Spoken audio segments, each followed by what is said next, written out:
সুপ্রিয় শিক্ষার্থীবৃন্দ, আশা করি তোমরা বাসাতে আছো, ভালো আছো, সুস্থ আছো, স্বাস্থ্যবিধি মেনে চলছো। আমি সুনীল কুমার সরকার, সহকারী শিক্ষক, হরিদাকলসী উচ্চ বিদ্যালয়, নলডাঙ্গা, নাটোর। আমি তোমাদের আজ নবম শ্রেণীর বিষয় বাংলাদেশের ইতিহাস ও বিশ্ব সভ্যতা পাঠ্য বইয়ের ত্রয়োদশ অধ্যায়ের 1970 সালের নির্বাচন এবং মুক্তিযুদ্ধ এই বিষয় নিয়ে আজকে আলোচনা করব। প্রথমে 1970 সালের নির্বাচন সম্পর্কে বলি। 1970 বাংলাদেশের স্বাধীনতা যুদ্ধের ইতিহাসে 1970 সালের নির্বাচন একটি গুরুত্বপূর্ণ ঘটনা। পশ্চিম পাকিস্তানের শাসক গোষ্ঠী বঙ্গবন্ধু শেখ মুজিবুর রহমান সহ পূর্ব বাংলার নেতৃবৃন্দদের উপর যে অত্যাচার এবং নির্যাতন চালায়, তারই প্রেক্ষিতে পূর্ব বাংলার জনগণ আন্দোলনে নেমে পড়ে। আন্দোলনের পরিণতিতে 1969 সালে গণ অভ্যুত্থান হয়।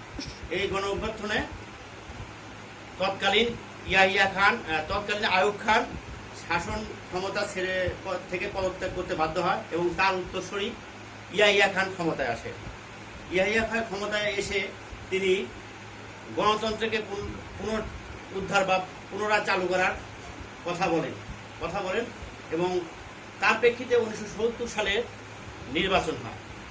এই নির্বাচনে জাতীয় পরিষদ নির্বাচনে তৎকালীন বাংলাদেশে আওয়ামী লীগ, শেখ মুজিবুর রহমানের নেতৃত্বে বাংলাদেশ আওয়ামী লীগ 162টি আসনের মধ্যে 160টি আসনে জয়লাভ করে এবং মহিলা আসন সহ 167টি আসনে জয়লাভ করে এবং প্রাদেশিক পরিষদ নির্বাচনেও আওয়ামী লীগ মহিলা আসন সহ 310টি আসনের মধ্যে 298টি আসনে জয়লাভ করে। এইভাবে এত সংখ্যাগরিষ্ঠভাবে নিরঙ্কুশভাবে জয়লাভ করার পরেও পশ্চিম পাকিস্তানরা তারা শাসন ক্ষমতা বাঙালিদের ছেড়ে দিতে রাজি হয় না। বাঙালিদের উপরে এই শাসন ক্ষমতা ছেড়ে দিতে রাজি হয় না। তারা গড়িমসি করতে থাকে, যার প্রেক্ষিতে বঙ্গবন্ধু শেখ মুজিবুর রহমান বুঝতে পেরেছিলেন যে পশ্চিম পাকিস্তানরা কখনোই বাঙালি শাসন মেনে নেবে না। তার প্রেক্ষিতে শেখ মুজিবুর রহমান বর্তমান সোহরাদি উদ্যান 7 মার্চে ভাষণ দিয়েছিলেন। এবারের সংগ্রাম স্বাধীনতার সংগ্রাম, এবারের সংগ্রাম মুক্তির সংগ্রাম। তার এই ভাষণে উদ্বুদ্ধ হয়ে বাংলার জনগণ সেই স্বাধীনতা যুদ্ধে ঝাঁপিয়ে পড়ে। এবার আমরা দেখব যখন শেখ মুজিবুর রহমান এই ভাষণ দেয়, তখন পশ্চিম পাকিস্তানের নেতারা তারা বুঝেছিল যে বাঙালিকে আর দাবা রাখা যাবে না। তারা ধীরে ধীরে পশ্চিম পাকিস্তান থেকে অস্ত্র, গোলাবারুদ, রসদ নিয়ে আসা শুরু করে এবং 25শে মার্চ মধ্যরাত্রে নিরহ বাঙালির উপরে তারা অত্যাচার চালায়। তারা বিভিন্ন বিশ্ববিদ্যালয়, কলেজের হলগুলোতে যে তাদের ছাত্রছাত্রীদেরকে নির্মমভাবে হত্যা করে এবং ঘুমন্ত সাধারণ মানুষকে গুলি করে হত্যা করে এবং শেখ মুজিবুর রহমানকে তারা বন্দী করে পাকিস্তানের কারাগারে পাঠিয়ে দেয়। এই প্রেক্ষিতে এরপরে 1971 সালে যখন স্বাধীনতা যুদ্ধের ঘোষণা হয়ে গেল, তো এই যুদ্ধটাকে তো পরিচালনা করার জন্য একটি সরকার গঠন করা প্রয়োজন, অস্থায়ী সরকার। সেই অস্থায়ী সরকারের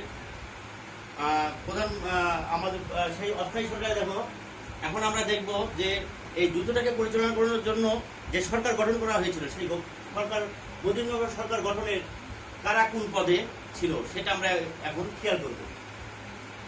মুজিবনগর সরকারের রাষ্ট্রপতি ছিলেন বঙ্গবন্ধু শেখ মুজিবুর রহমান। উপরাষ্ট্রপতির দায়িত্ব পালন করেন সৈয়দ নজরুল ইসলাম। প্রধানমন্ত্রী ছিলেন তাজউদ্দিন আহমেদ। অর্থমন্ত্রী ক্যাপ্টেন এম মনসুর আলী। স্বরাষ্ট্র ও চারমন্ত্রীর দায়িত্ব পালন করেন এইচ.এম. কামরুজ্জামান।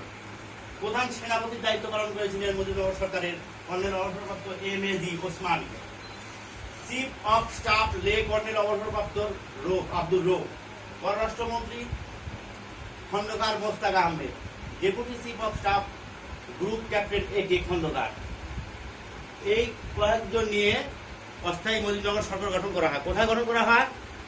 1971 সালের 10 এপ্রিল কুষ্টিয়ার মেহেরপুরের বৈদ্যনাথ তলায় এই অস্থায়ী সরকার গঠন করা হয় এবং এই সরকার 17 এপ্রিল শপথ গ্রহণ করে।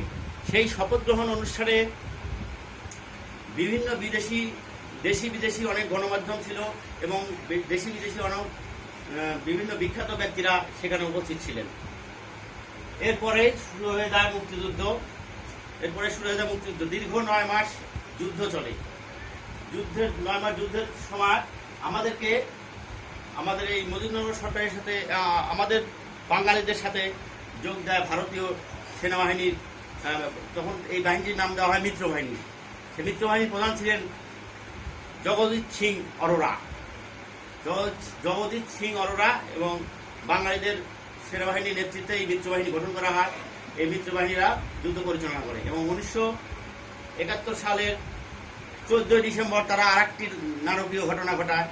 পশ্চিম পাকিস্তান তারা এদেশকে মেধাশূন্য করার জন্য তারা অনেক বুদ্ধিজীবী, শিক্ষক, ইঞ্জিনিয়ার, ডাক্তার সহ সাংবাদিক সহ অনেককেই নির্বিচারে হত্যা করে। এরপরে 1971 সালে 16 ডিসেম্বর তারা পরাজিত বরণ করে এবং 93,000 সৈন্য সহ আত্মসমর্পণ করতে বাধ্য হয় এবং এদেশ থেকে বিতাড়িত হতে পশ্চিম পাকিস্তান বাধ্য হয়।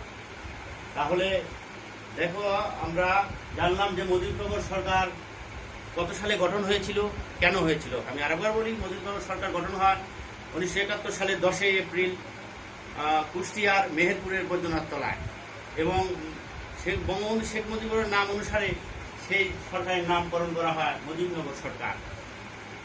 শিক্ষার্থীবৃন্দ, আশা করি তোমরা বুঝতে পেরেছ। এই অধ্যায়টা আমি তোমাদের এর আগেও ক্লাসে আলোচনা করেছিলাম, আমি আজকে আবার এই বিষয়টা নিয়ে আলোচনা করলাম। আশা করি তোমরা ভালো করে বুঝতে পেরেছ। আজ এ পর্যন্তই। তোমরা সুস্থ থেকেও, ভালো থেকো। বাইরে গেলে মাস্ক ব্যবহার করবে এবং ঘন ঘন সাবান পানি দিয়ে হাত পরিষ্কার করবে। ধন্যবাদ সবাইকে।